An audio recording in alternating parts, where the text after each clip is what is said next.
All right. Hello. How's it going? It's Doug Cunnington here, and this is the weekly live stream. We're going to talk about informational keywords. We're going to do a little demo, both without using a tool and with using a tool. We're going to use KWFinder, which is my keyword research tool of choice.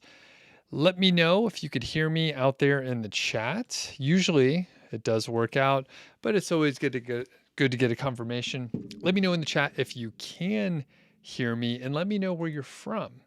You can say hello. A lot of people, looks like a few people have made it, and sometimes it's the first time that you're on, so let us know that as well.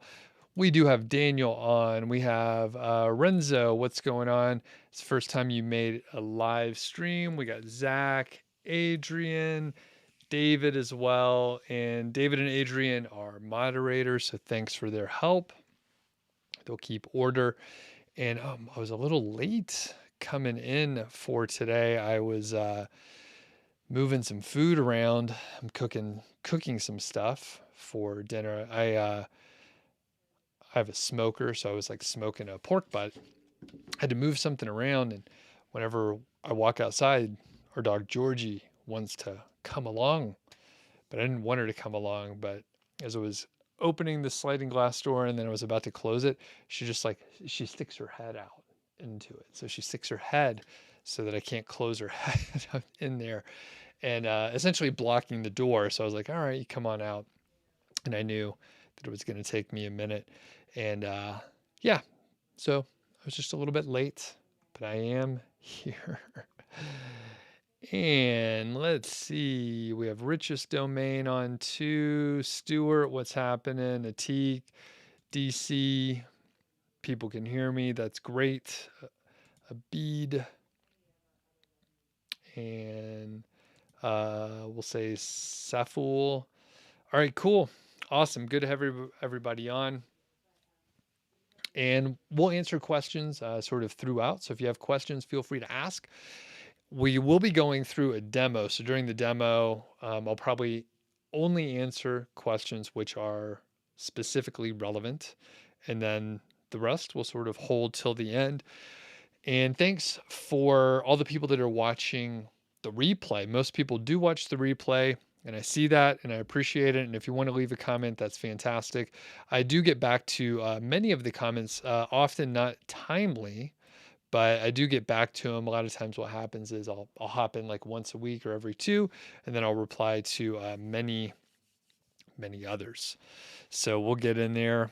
Quick shout out to a couple of the sponsors that make these live streams possible. That is Odys Global, ODYS. They're the source for premium age domains with strong branding and great backlinks. We'll have a little plug from them in a bit. And then we have Ezoic Leap. Specifically helps your site load faster, and thanks to Ezoic, you can join up with no page view minimum. So even if your site's brand new, you can hop in there. And they made a change recently where you don't have to go through sort of like the quizzes, from what I understand, when you're hopping on. So there was some training and there was some quizzes. And based on my understanding, I don't think you have to take the quizzes anymore. So don't hold me to it, but that's what I heard. And then finally, niche website builders, you can get 10% more content if you get a content package. You can get 10% more content if you buy a done for you site. And if you get link building, you could save 10%. I'm currently working with niche website builders on a project, a 4-month content sprint. They're publishing 200,000 words of content, a little under 200 articles, and it's been pretty awesome. I do have a new update coming out pretty soon. I published a podcast yesterday with the second update, so you could follow along with that. And one of the recent updates was how long it took for me to have 47 articles that I published all in one day, how long it took them to get indexed. So now that we got that out of the way, let's talk about these informational keywords. So if we do have any specific questions about informational keywords, feel free to ask. DH asks about any course for beginners to learn all blogging skills. I don't have a specific recommendation. So, all blogging skills, that's a very wide scope. So, I didn't take a blogging course. I have very low experience with a blogging course. Now, are you looking for just general blogging, or are you looking to start a blog and earn money? Are you looking to have a blog that earns from affiliate, from ad revenue? Like what are you sort of looking at? And I would say as a start, I would probably just watch several YouTubers that talk about blogging. You can almost learn what you need from watching YouTube videos. The problem is it's all out of order and not very concise. And a course makes it much easier. The point is, if you watch some YouTube videos, you'll have a good idea of the people that you like, the people that you trust. Maybe you like someone's style and their approach, and you can get a pretty good idea of what their courses are based on their YouTube videos. So I would check that out. All right. Jonathan says, thanks again for the domain tip. You asked if you can get something for I asked you if you could get something for it as I was originally recommended by niche website builders. Hope you get something for it too. Expect to hear about progress. Cool. Yeah, you know what? I have no idea. I suspect you got a domain from Odys. That's what it sounds like. I'm not sure. Probably if they recommend, like if niche website builders recommended, then they probably get the credit, but I'm unsure.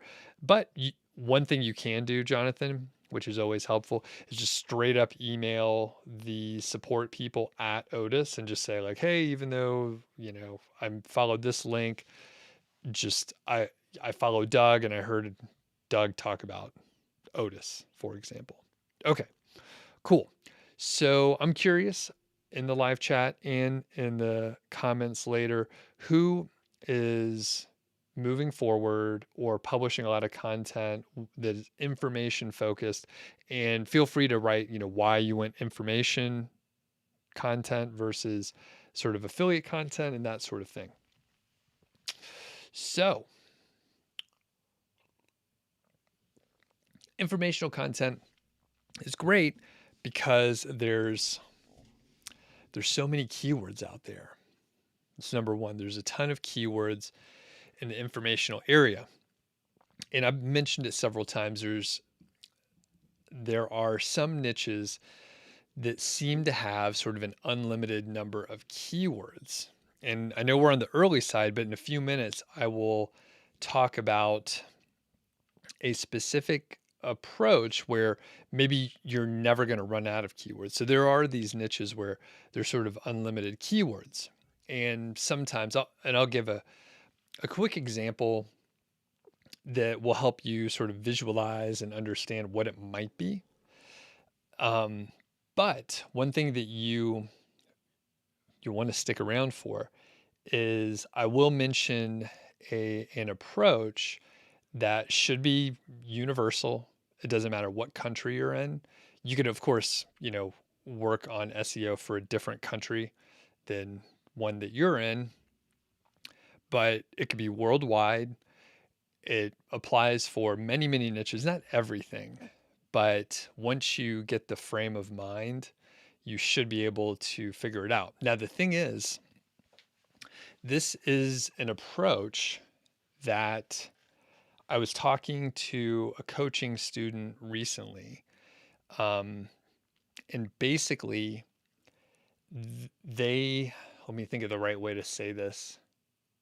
I was talking to someone and basically they have an approach for a site, and it's been around for many years. It's not unique, but the thing is they started sharing some of the ideas around the specific technique, and they had someone in their network contact them, and they were upset because this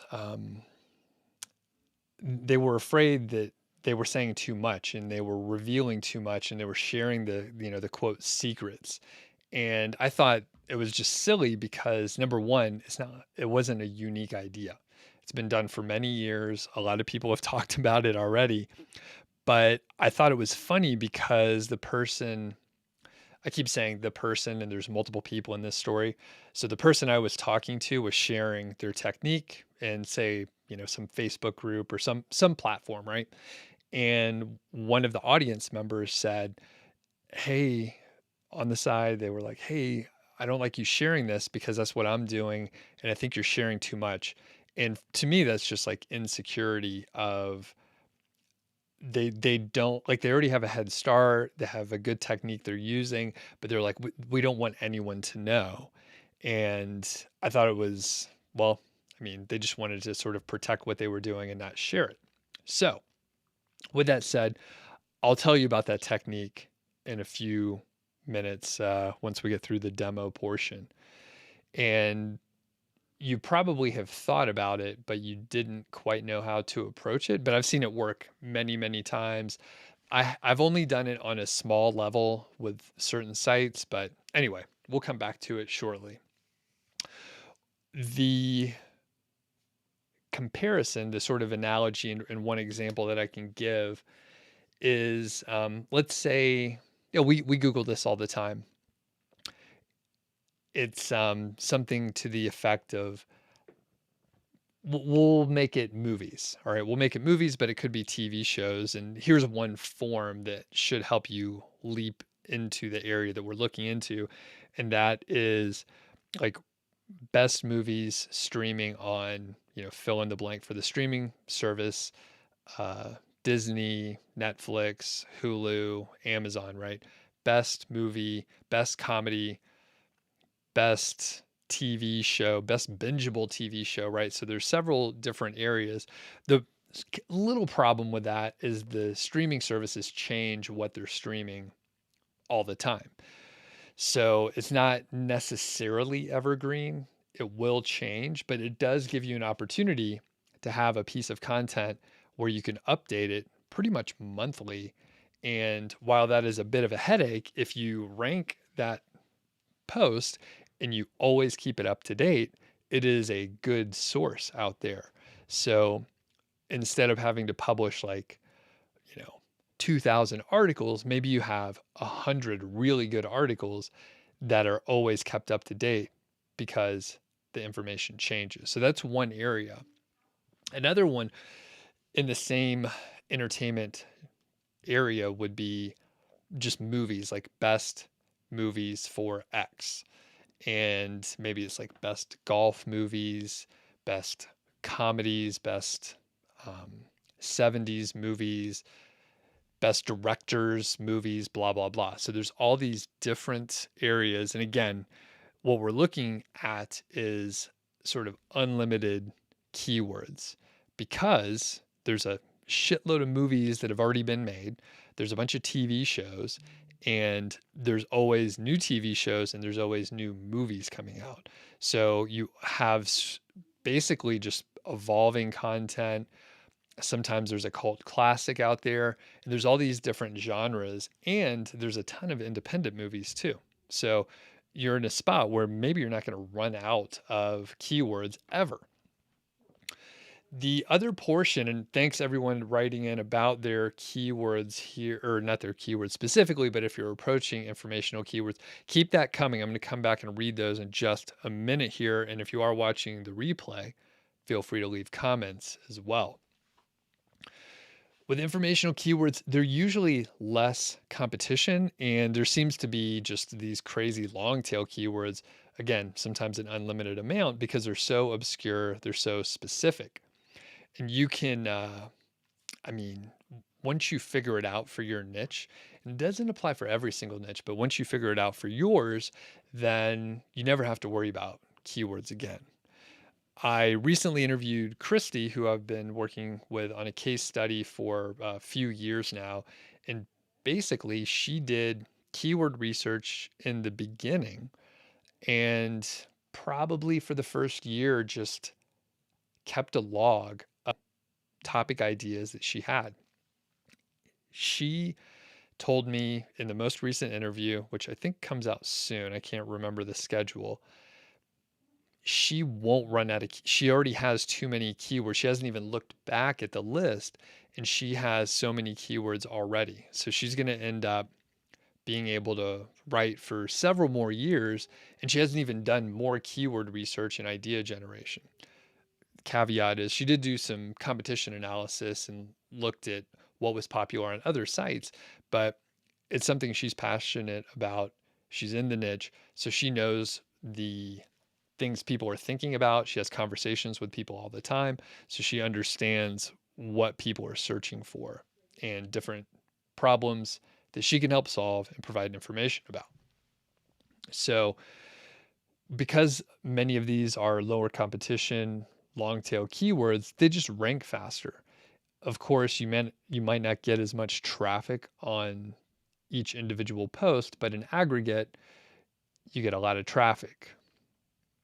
John is on. What's going on? Sam says, yep, you're getting started with an info site. Daniel's doing predominantly informational. Daniel, how's your site going? You said in the first month or so, you're already earning some revenue. So certainly interested to see what happened in the last week. DC says you have 105 posts, 95 informational, or 95% informational, 5% affiliate, but high performing info posts have targeted affiliate, usually above or around the fold, but usually where it fits in the content. Cool. And then Nick says you published around 80 to 100 articles a month, 1,000 words each, I think, all info based, lots of low competition to bring in traffic.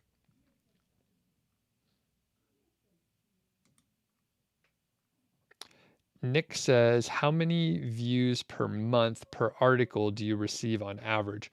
Lots of estimates, but the range is 150 to 600 viewers per blog per month. What have you experienced?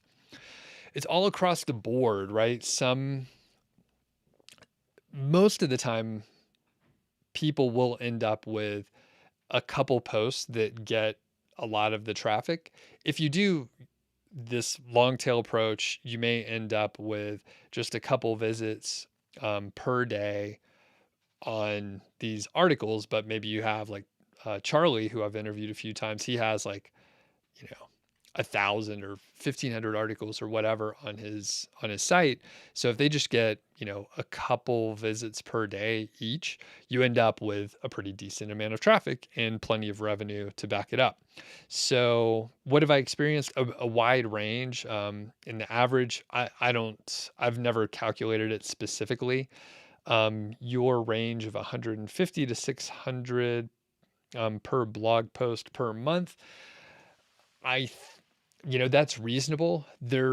It could be less, right? So if I mentioned, 2 visitors per day for a very obscure post, that's only 60, right?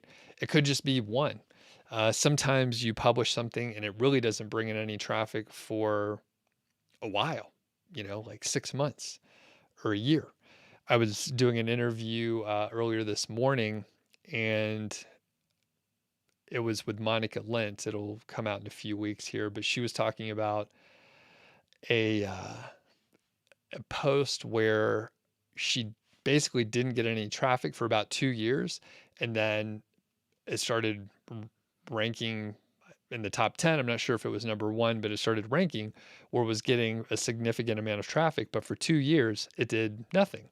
So how do you describe that, right? And what's the average views per month per article on average?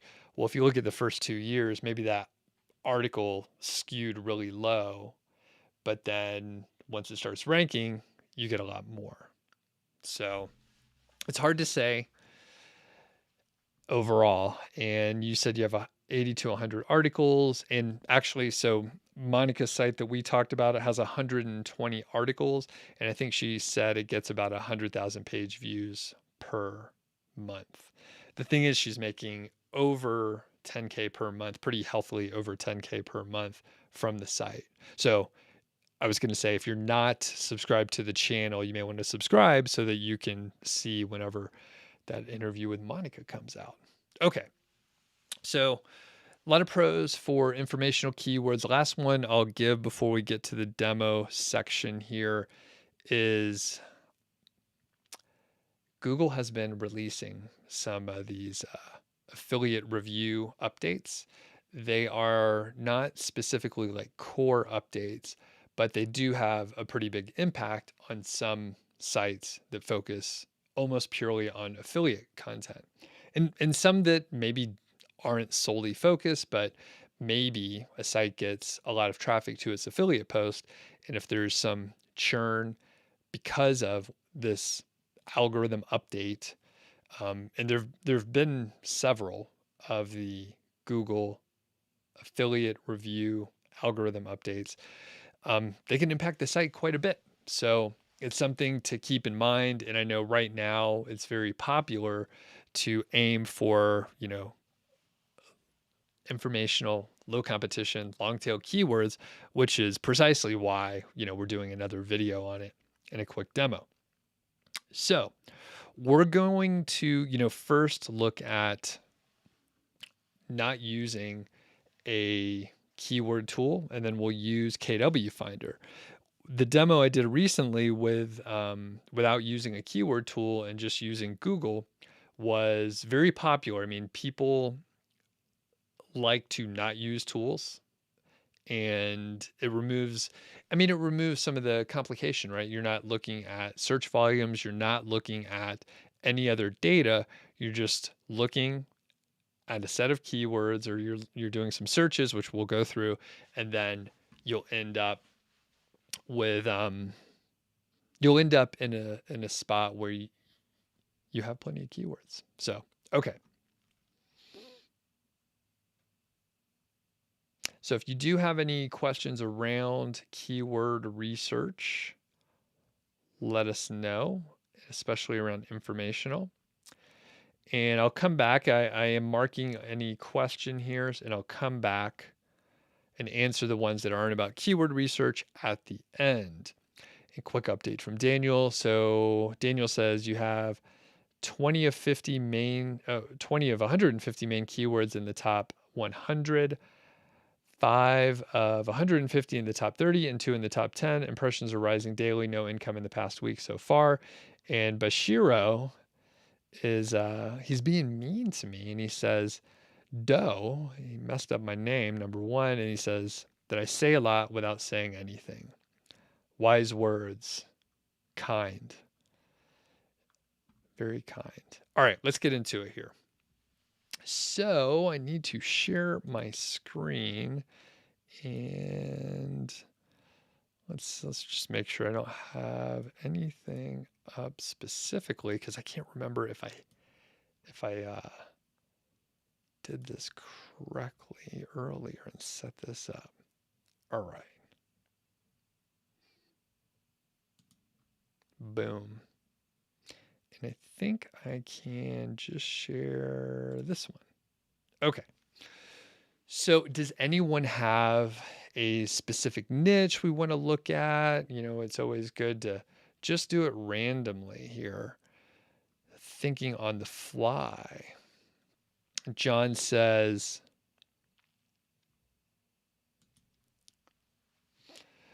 yes, info content on a local website, like a guide to living in an area. A website is your ultimate resource for living well in is your go-to destination for everything.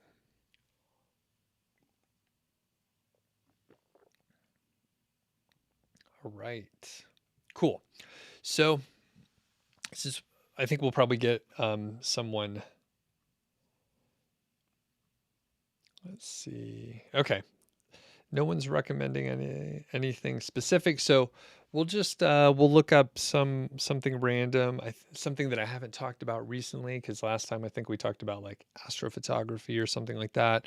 So what about I'm unoriginal. I'm just looking at things around me. You know what? we haven't talked about guitars lately. So we'll say acoustic guitar and just see, we'll start really broad. And, acoustic guitar is very general. And you can see if you use a term like this, you end up with, a few ads. Google doesn't really know what you're looking for exactly here. So we end up with, places that we could buy stuff. You end up with, okay, we see acousticguitar.com and local things like that. So it's kind of all over the place. And one thing we do see, which is a great place to go off of, is people also ask. So is acoustic guitar good for beginners? What's the best acoustic guitar for beginners? Is it hard to play? Which is the best? Okay, so that gives us a few things to go off of. And one thing the longtime viewers will know that as you click these, more people also ask questions are revealed. So then you end up with, several different ones. It's kind of odd. What guitar does Ed Sheeran use?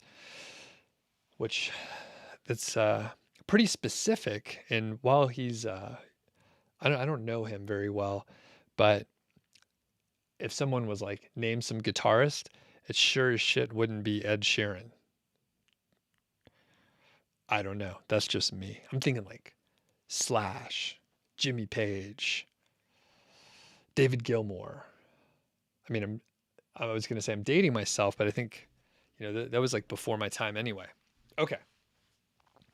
So you end up with some different ideas to go off of, and then you can go from there, right? So let's aim for which acoustic or which is best acoustic, which is best guitar acoustic, which is just, that's the wrong way to phrase that.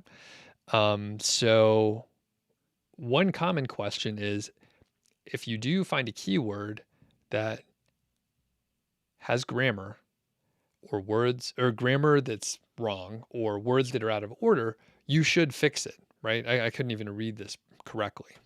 All right. So we have this, there's a list here.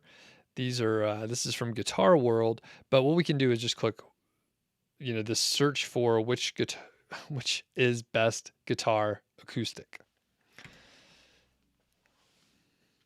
And then we'll end up with more ads here. But then we end up with this guitarplayer.com and the list here. But what we end up with is more related keywords. So a lot of times people end up asking about clustering. They ask about just other ways to organize content, silos. So this would be an approach to sort of group up some topics together that makes sense. So which brand, which is best for a professional, best in India, which quality guitar is best, and then they list some out. And who knows? So it's funny. So cashcaro.com, best guitar brands in India. And it's interesting because this is basically the result that should be for the previous question. So it's kind of interesting. I wonder if it's listed for both. No, there's a different one. So we don't want to get too distracted here, but you end up with several different ideas. Now, one thing that that you can jump off of as well is if you go deeper in here, you'll find that there are like different types of acoustic guitars, and you could look at that area as well. So even without having much to go off of initially, you could find very specific long tail keywords. So one thing we can look at is, so which is best guitar acoustic? So let's look at vintage acoustic guitar. So here's a great thing you can do as well. and I'm just going after stuff I'm interested in at this point. I see some people did recommend some other topics, but we're already going down this rabbit hole. So I'll look those other topics up when we jump into KWFinder. And if you have an opportunity, hit the thumbs up. I see we have a handful of people on. We have 14 likes. I think one of them's mine. So what we have here is Google Auto Suggest. And we were looking up some acoustic guitar stuff, and Google's smart enough. They know I was looking at acoustic guitar things. So as soon as I type vintage, it was vintage keywords related to acoustic guitars typically. So we have different brands here. So we have Gibson acoustic guitars, we have vintage guitar straps, Harmony, Yamaha, Epiphone, and so on. And if we were just to go this route, right? Boom. So we end up with a lot of different options. I wonder if there's a people also ask here. So people also ask, do vintage guitars sound better? Are they worth it? How can you tell? Is a 30-year-old guitar vintage? And so on.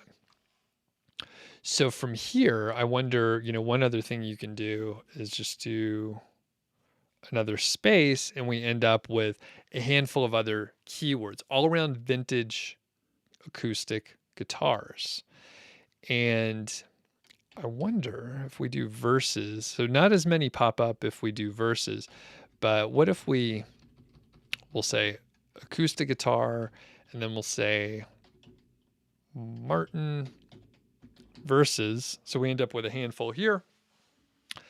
Taylor Gibson Guild PRS, and a few others there. But you can see without trying too hard. Oh, and we have acoustic guitar versus electric. We have classical listed in there, and so on. So even without looking at any search volumes, we're finding long tail keywords. And I think, I didn't list them all out or count them, but I'm pretty sure we found probably, 25 keywords there, which would be plenty to start a site from. And if you were into acoustic guitars, you could build a whole site around it. And if you go further, right, so acoustic guitar, we have the auto complete right here. If you were looking up amps, there's all these different keywords as well. So amplifier, there's pickups. Yeah, so pickups, and then installation, there's preamps. It's not working. There's different brands, there's systems, there's types. And you can go on and on. The thing is, I know a little bit about guitars, so I know certain things to look at.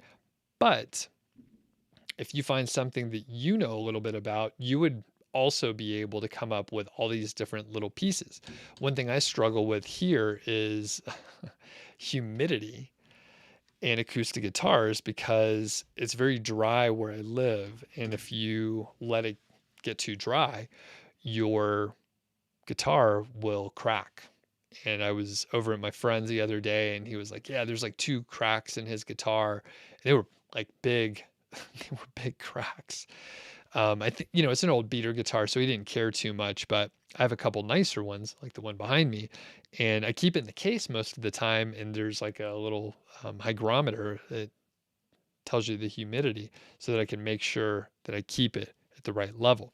So humidity control, humidity damage, temperature, cabinet problems. There's all these things that you can do around humidity. So again, if you know a little bit about a topic, then you can do this all day long and find hundreds of keywords. One thing you could do, right? So acoustic guitar Hummingbird, which is a Gibson specific model, you can do a versus Hummingbird versus some of these don't make sense, but a lot of them do, versus a Martin versus yeah, it's funny. We have, hold on, there was one, a hummingbird versus a praying mantis. That's a video I'm going to watch later. I'm going to check that out. That sounds crazy. I don't know why there's an acoustic guitar there at the same time, but okay. So this is one thing you could do. Again, if you Google something, you got these people also ask, is 35% okay? Most experts say that 40 to 50% is where you want it. Yeah, that's where you want it. You can get away with it for a little bit. All right. Let's hop back to the chat, and then we'll hop over to KWFinder in a minute and look at some of the other examples that people noted here, like motorbikes. And there's a couple questions that popped up.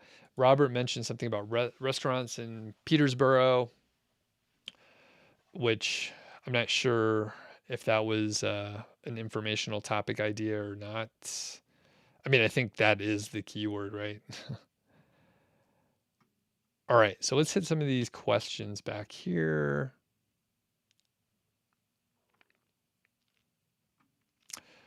Course says, oh, this guy sounds like a piece of work here. Course groups by. So this person is buying courses. And okay. So people, just a quick pro tip. Don't go into group buys. It's like stealing from the people. And if you get my course through a group buy, which someone did once, and then they try to get support from me, and I was like, oh, I don't have any record of you purchasing the course. What email did you use? And he was like, oh, it's a group buy. And of course, you don't get support if you got it through a group buy. So I kick the person out, right? So don't do group buys. All right. But your question, let's read it. Is it valid? I use SEMrush, but different huge keyword difficulty. If search keyword difficulty for best mini food processor in Ahrefs 26% and SEMrush is 57%. Which honest? I think they're both honest. I think they use different algorithms, and I can't comment on the keyword difficulty of various tools, Ahrefs versus SEMrush, or any others. I think what I've found is certain keywords perform differently, and it's interesting to have a metric of keyword difficulty, but it doesn't really mean that it's exactly right. It's just an estimate based on whatever their algorithm is. And thanks everyone for hitting the thumbs up. I see it went up, so thanks very much. John says you have 300 to 400 keywords, and that should keep you busy for a while. Education says how to write an article on long tail keywords the same way as any other article. It doesn't matter if it's a long tail keyword or not. You write it in the same way.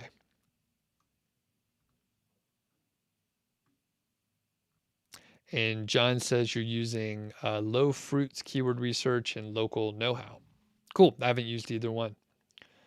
All right. Many recommendations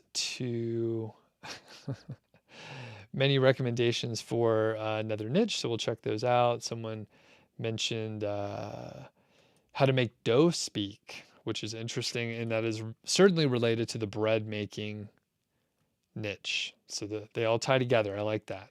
Smart. Sam says there's a huge amount of list articles in that by genre even. Then what guitar does XX play? Perfect. And would be expensive, so better commission, right? Yep, 100%. Jason's on. What's going on?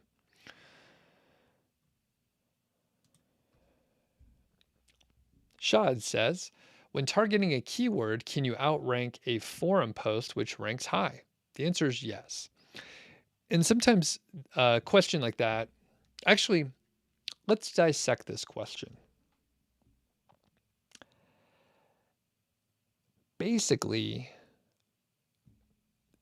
answering that question isn't very helpful because technically, right, anything can outrank anything else. Is it possible for you to outrank CNN? Absolutely. You can definitely outrank CNN or New York Times or Wikipedia or a forum or Reddit or whatever. Like a given page can outrank something else. It depends on for what keyword and what people are searching for and a number of other things. But can you outrank a forum post? Sure. Some people actually look for forums because maybe they're not as optimized as what your content could be.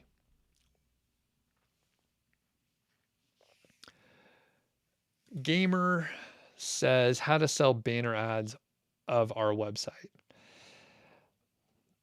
I'm not sure if are you trying to sell ad space or are you trying to get people to show your ad on their website? In either case, that is probably an outreach thing, and you have to sell. You have to go out there and try to find people. So I think you have to network. You have to make connections. You have to find out what's important for the company. Again, I'm not sure if you're selling the way you phrase that. I don't know if you're selling or trying to get people to put your ads out there.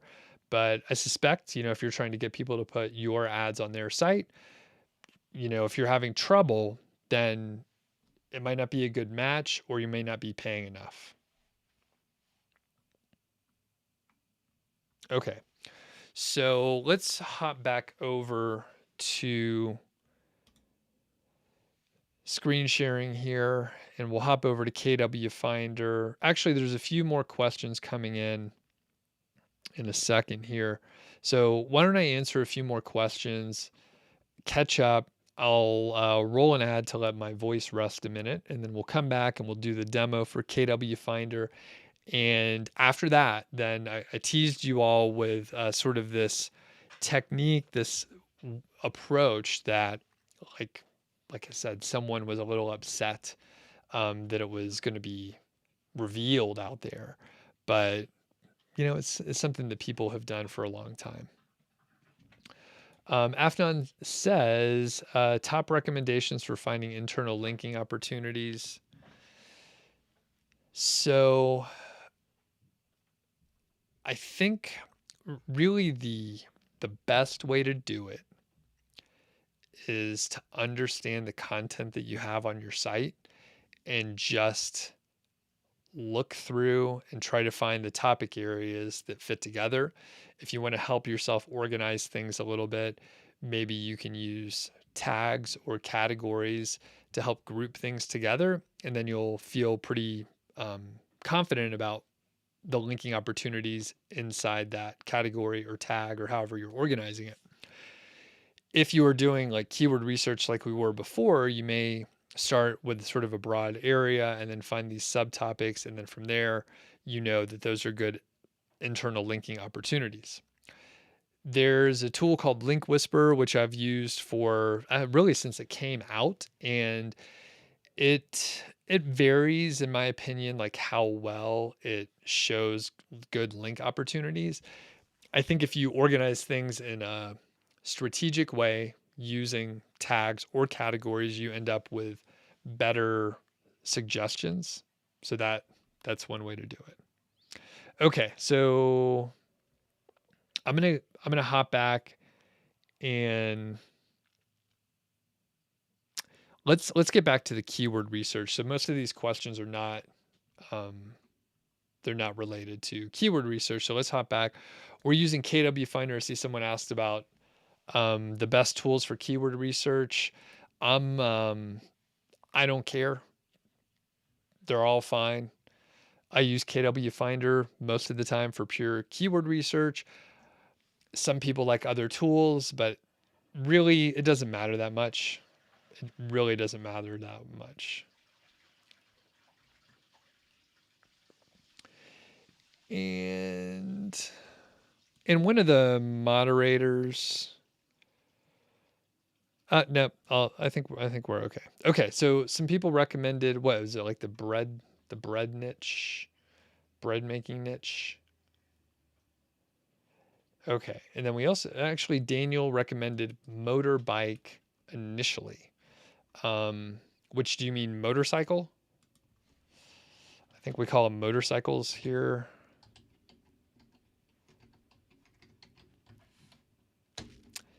And let's see. So we'll start broad. So we have motorcycle, and we'll start dialing in. So let's go to questions first. So a lot of the stuff that I showed you for free over on Google, you can do in a more automated way in tools like KWFinder, and many of the other tools do that as well. So how far can motorcycle travel?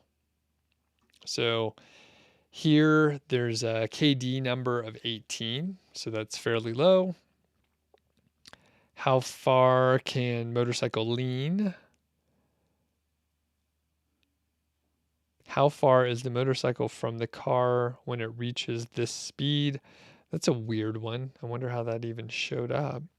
How far should a motorcycle headlight shine? So a lot of informational, how far has a motorcycle traveled, blah, blah, blah.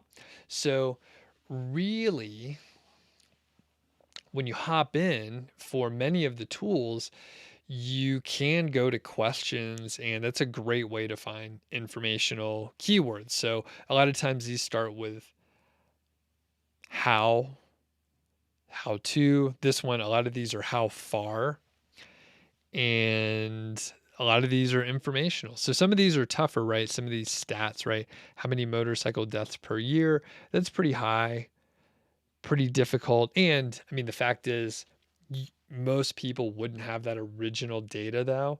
So it's not as easy to write about. You would just be referencing the material from the research stats that are out there. How much do motorcycles weigh? How often to change the oil? So actually, here's a good one. How often to change the oil? And then you end up with 770 searches and a pretty low KD value. So that is good. Let's just find a couple more. How are motorcycle tires measured? And some of these, like I said, the phrasing sort of messed up. So there's a chance if you wrote this in the right way, then there would be more searches and potentially, a lot more competitive. Now, one thing I do like about KWFinder, and it's important to point out, is you get the KD number, which, like I said before, with any tool, it's just an algorithm that they put together. There's different factors in there. But one thing you can see is the SERP overview, which saves you the time from going and looking through. So while you can do this kind of research over on Google for free, you, of course, don't get the search volume data, which isn't necessarily a deal breaker, but you don't get this additional data where we have the domain authority, page authority, citation flow, trust flow, number of links, the link profile strength, which is a piece of, or a metric that is calculated based on an algorithm from KWFinder. So that's their own proprietary calculation. And basically you end up with a little bit more information here to gauge the difficulty on your own. So you get the the KD number, but you also can look down here and see what's going on. And I like it. Stuart says that, the bread niche was a joke, but it's decent because bread makers are expensive. That is correct. So when you're in here, you can start making some jump off points. There's a good one. What motorcycle did Fonzie ride? So sort of similar to what guitar does X artist use, right? So that's, again, another unlimited sort of keyword.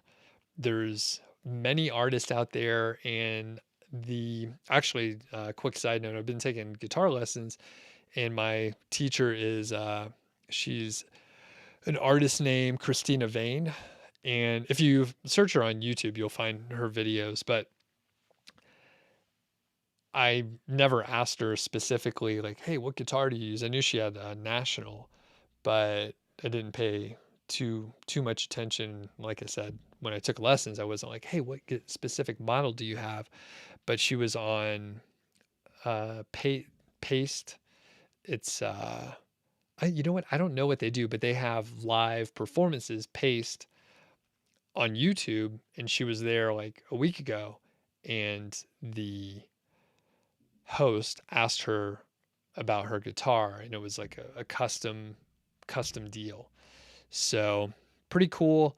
And the thing is, she's a small artist, right? Like she plays clubs and not like a huge arena or anything like that, or even a big concert hall. I mean, I think a lot of times it's like a bar.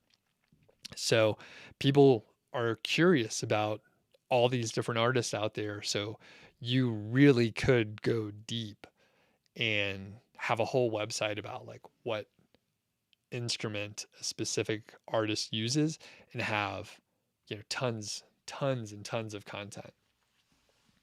And there would not be many other places to find that information. A lot of times these are through interviews. Sure, I mean, you may hear or you may see like an interview in a magazine, which would of course be written, but you may have to like listen to podcasts or something like that to find out what instruments they play. So, okay, let's hop back and answer some more questions here. And if you have more questions, feel free to ask here. All right, there was one that I marked earlier that I said I would come back to. Let's find that one. Oh, it was about the banner ads, and I did get to it. All right. We're getting through. Okay, before I do, I will run the ad from Odys to give my voice a break here just for a minute. To Odys Global, that's ODYS, and they're the source for premium age domains with strong branding and powerful backlinks.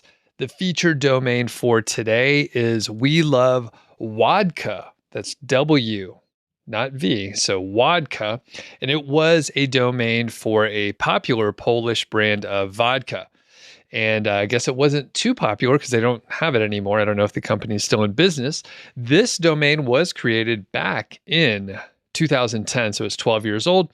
It does have a domain rating of 13, or at least it was 13. It looks like the latest update is about 9. However, the domain authority is 31.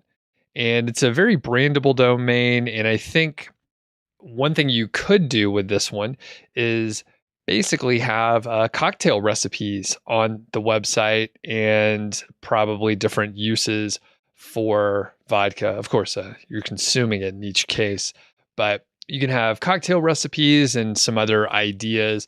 I think there's like a vodka cream sauce, like an Italian tomato-based pasta sauce that you could talk about too. But I think you could also branch out and really look at not just specific cocktails with vodka, but cocktails in general, and sort of branch out and have different cocktails. I think that would still fit just in general.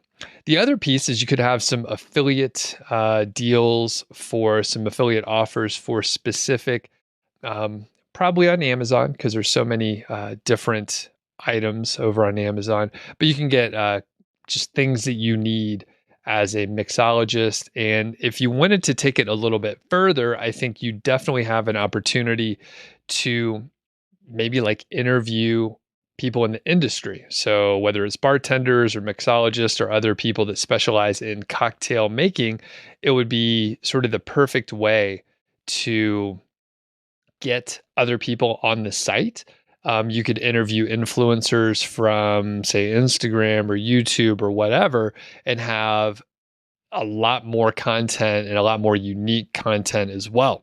There are 100 and looks like 96 referring domains and 84 do follow referring domains. I think some of the stats I have were a little bit off when I was looking at my notes here. And there are some fantastic backlinks, referring domains coming from time.com, culture map, yahoo.com, BroadwayWorld.com and Observer.com, among many others. I want to thank Odys for sponsoring. Always appreciate their support. And if you join using my affiliate link, you can get $100 into your account, which I greatly appreciate. So thanks a lot to Odys Global. All right. We are back and we'll hit some questions here. So feel free to ask more. One of my favorite topics came up. I do see that in there.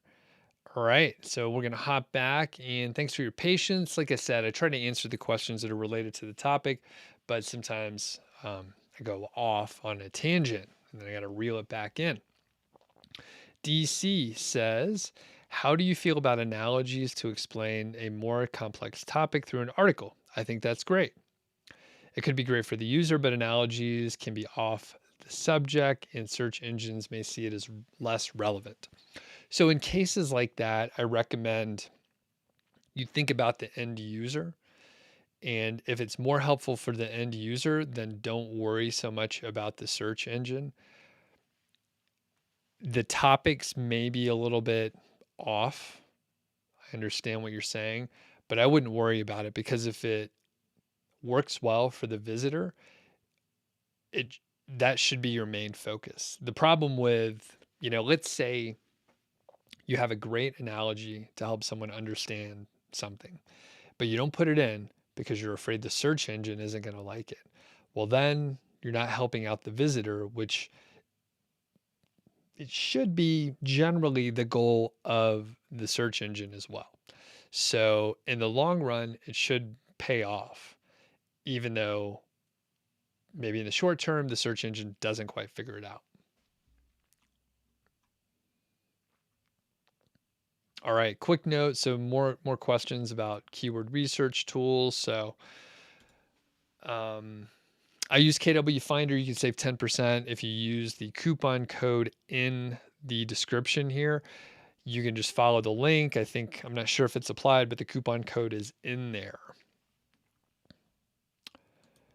Jack says, with all the recent talk of Google punishing affiliate content, can you tell if they're also knocking down product comparison articles?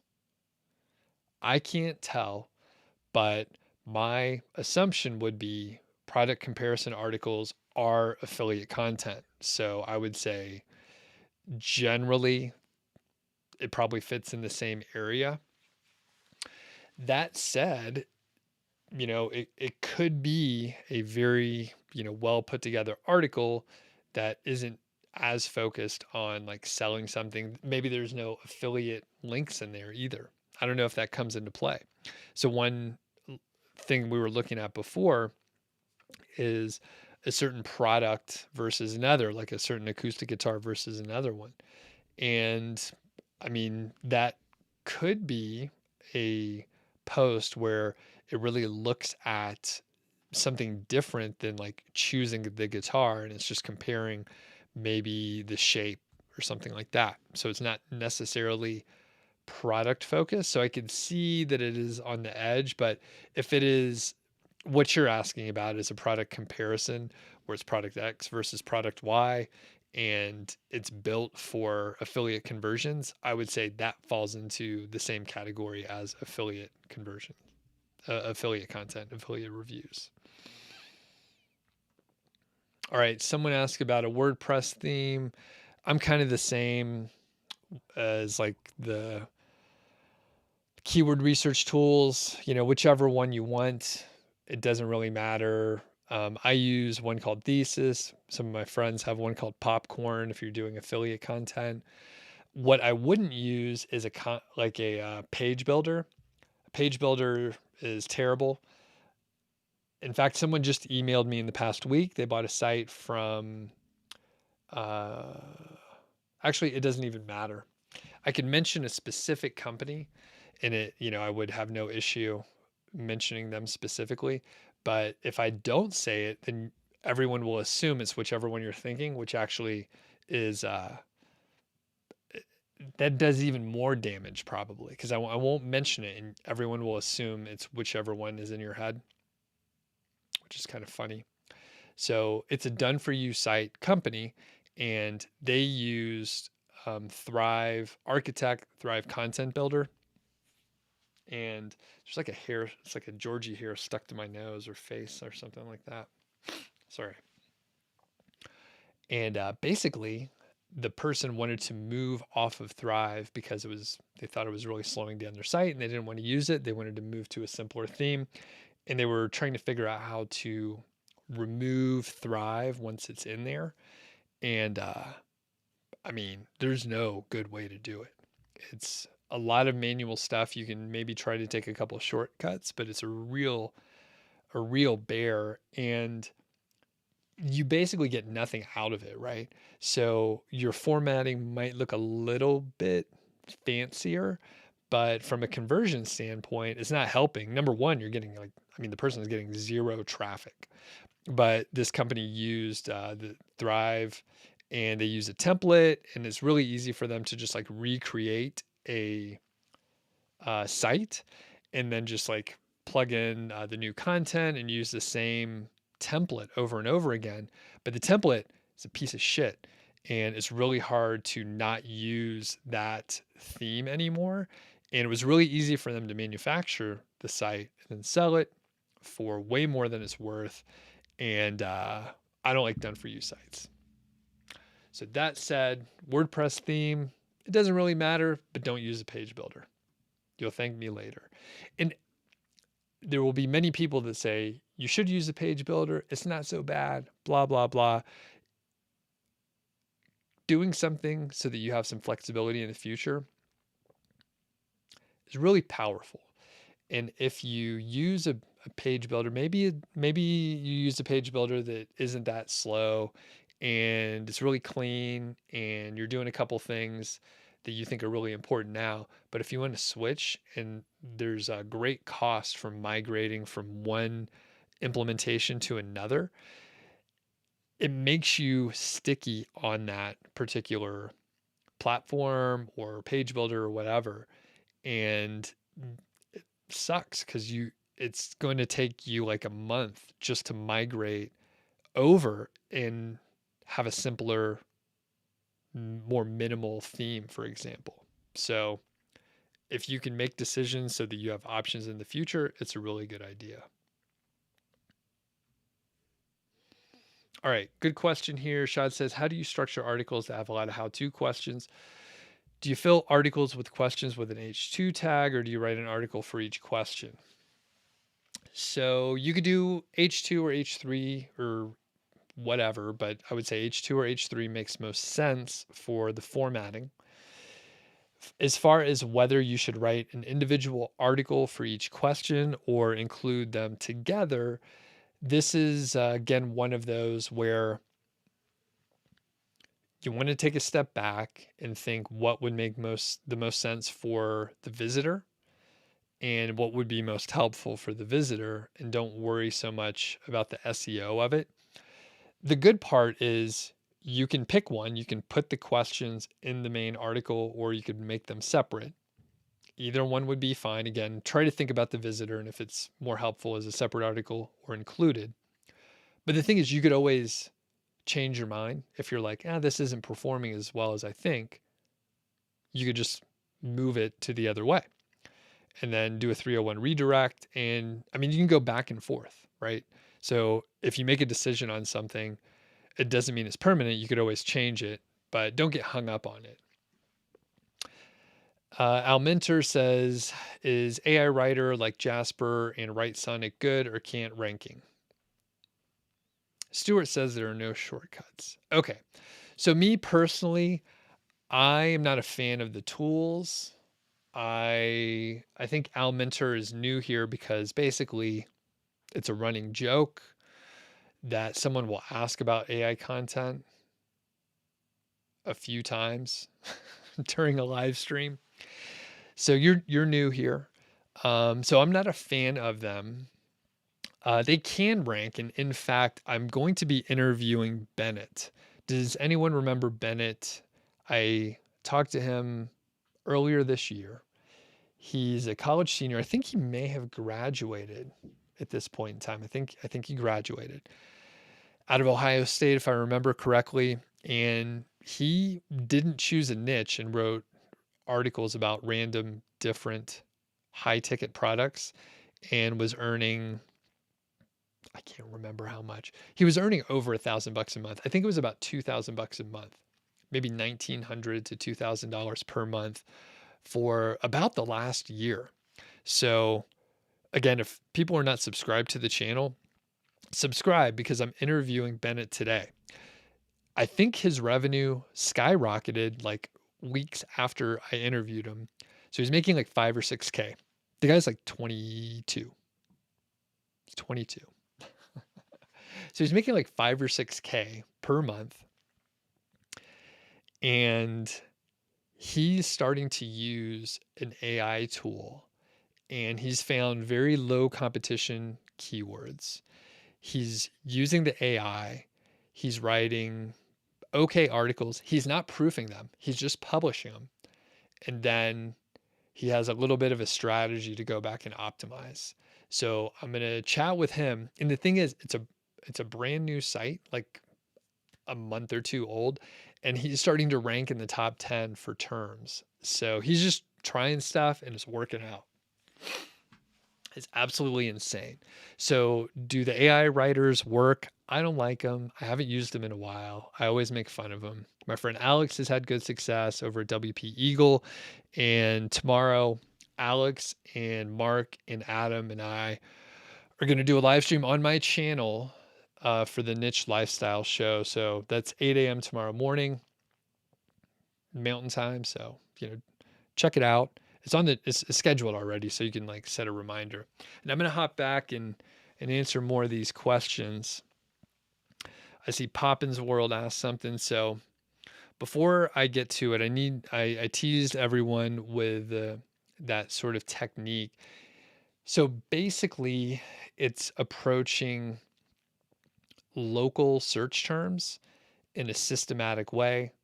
I think some people, I've now been told it's programmatic SEO. Someone here that may even be on, someone asked in a live stream before, and I didn't know that's what it was called.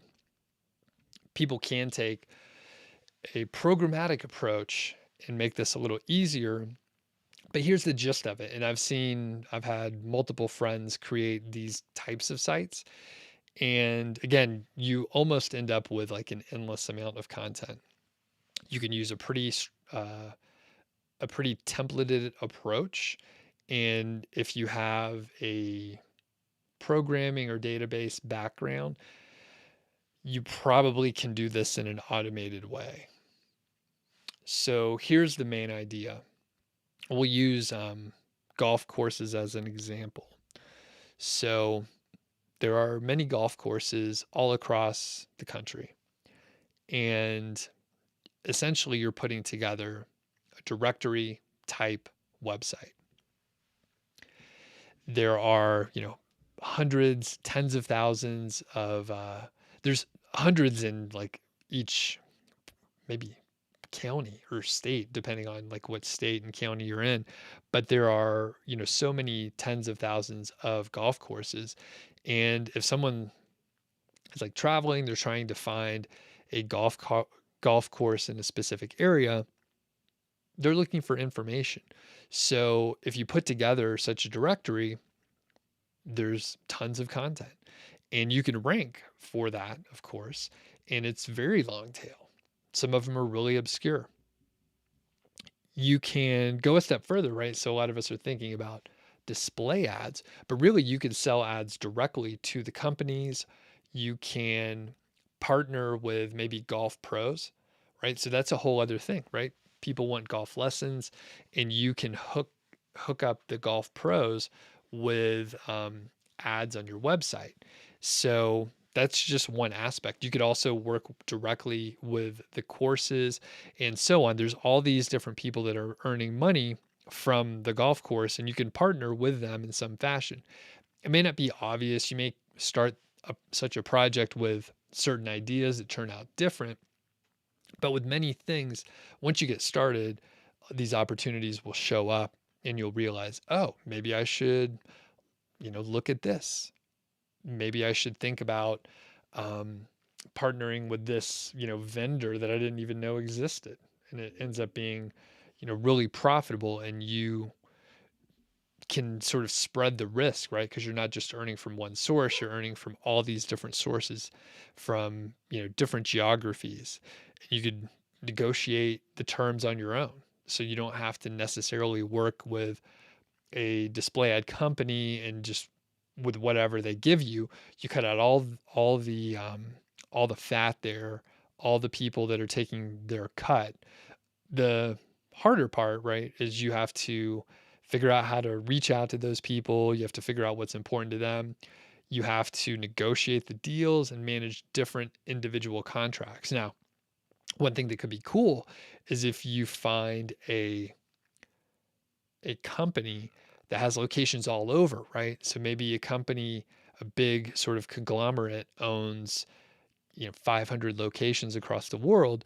Well, then you can just deal with one entity, yet you have like a big spread of all their different locations.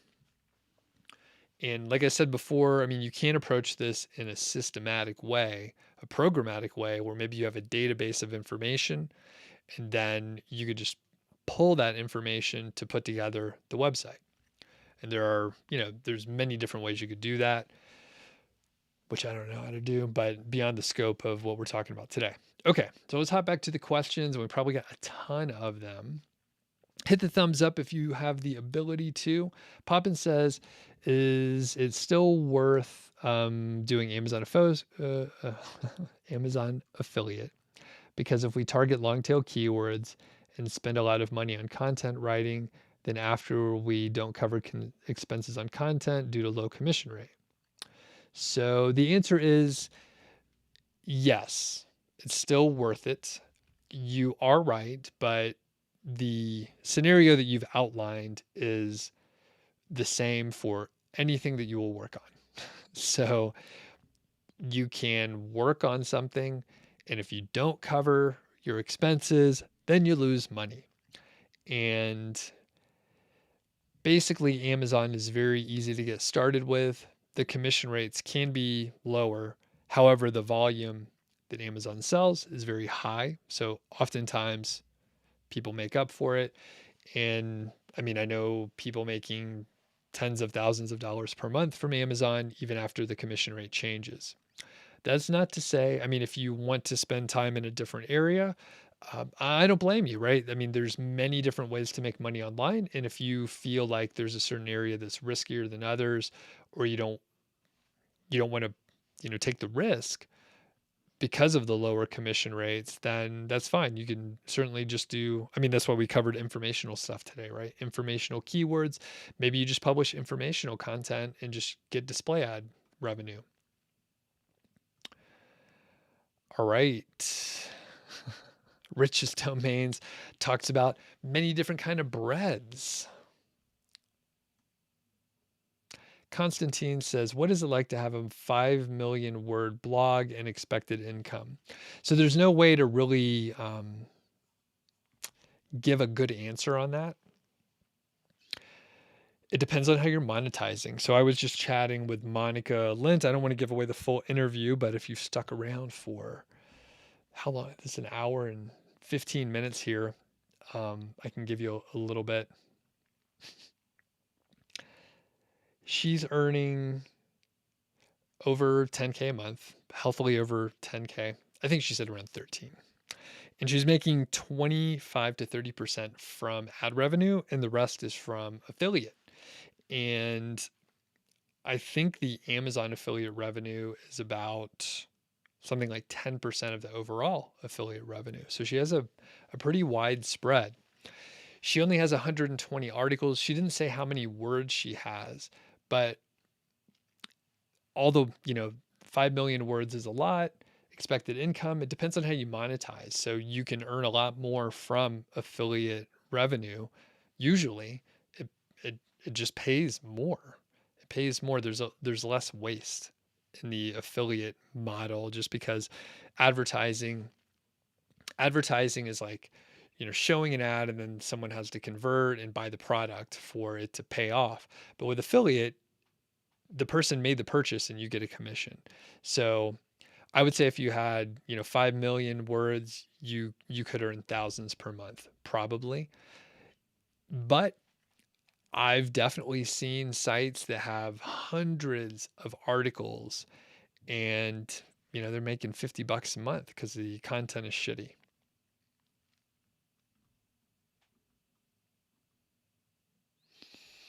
All right. John says, hope you have a smashing week. Thanks. You too.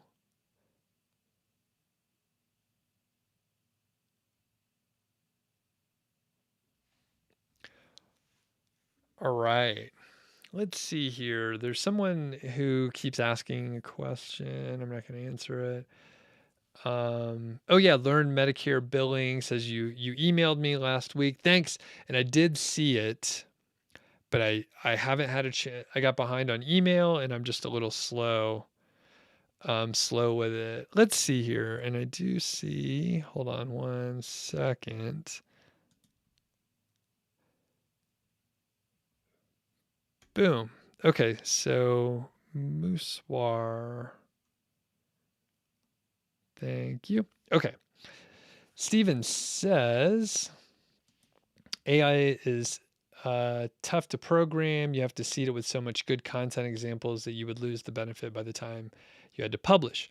Steven, it's an interesting point you bring up there. When I talked to Ariel, and we had a pretty long conversation on AI, the gist of what I understood, because, when we first heard about the AI tools, I thought you give it the title of your article and then it writes it.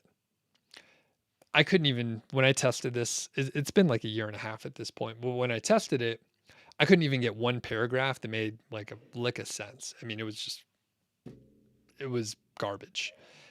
And I've heard it's improved, but my understanding at this point is the benefit is you can give it kind of an outline and you're like, here are the facts, and then it will write the prose for you.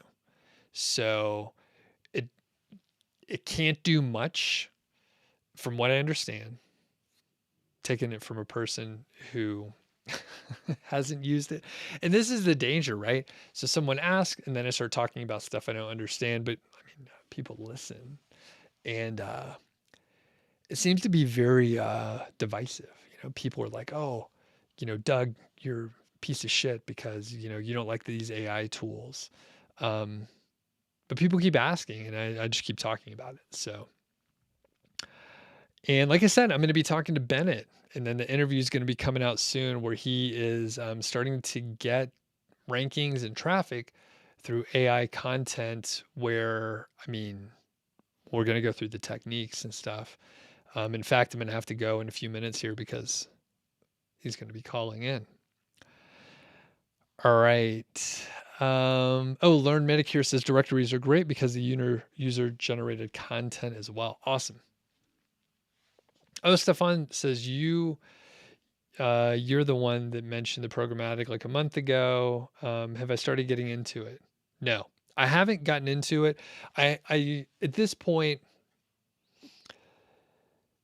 I'm not starting anything new. I'm trying to wind things down, and I think probably a lot of us, you find yourself like just doing too many things, and I'm just trying to like wind down projects. So I haven't gotten into it. I have absolutely zero interest in it, but I think it can work for people, and I'm interested to hear what you do, Stefan, especially once you get into it. Oh, and Steven says Pinterest with local terms is traffic. Nice. Awesome. And Learn Medicare says you have a directory that turns 1 year old next month and it's generated over 10,000 in the past year. Oh, and DC says, how'd the astrophotography go? Pretty good. I have a handful of images that I need to play with. The app that you mentioned to me, it looks like it's only for Windows, and I have a Mac.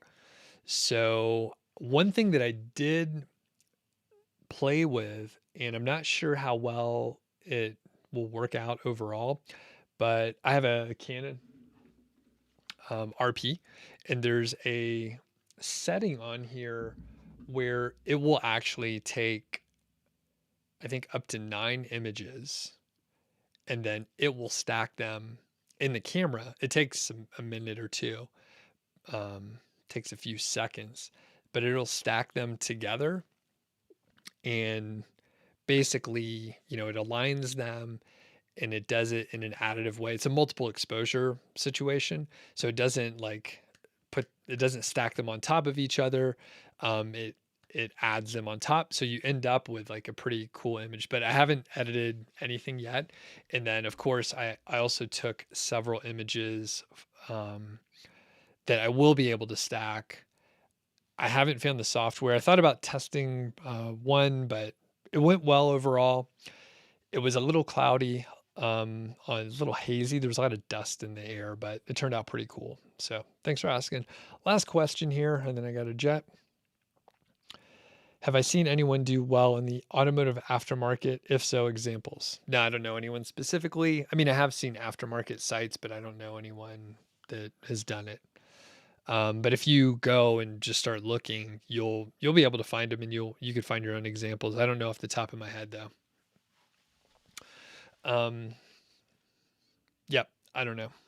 Cool. All right, this was a good one. Thanks everyone for hopping on. Be sure to support the sponsors out there. And if you want to get notifications, there's a link in the description. You can sign up. I just send you an email that says, "Hey, I'm going live in about an hour." There's a handful of people. I think there's 62 people on there that get those notifications, and it's pretty short. I just say, "I'm going live." Don't forget, tomorrow morning, niche lifestyle show. Is that what it's called? Niche lifestyle show. And Alex, Mark, and Adam, and myself will all be chatting about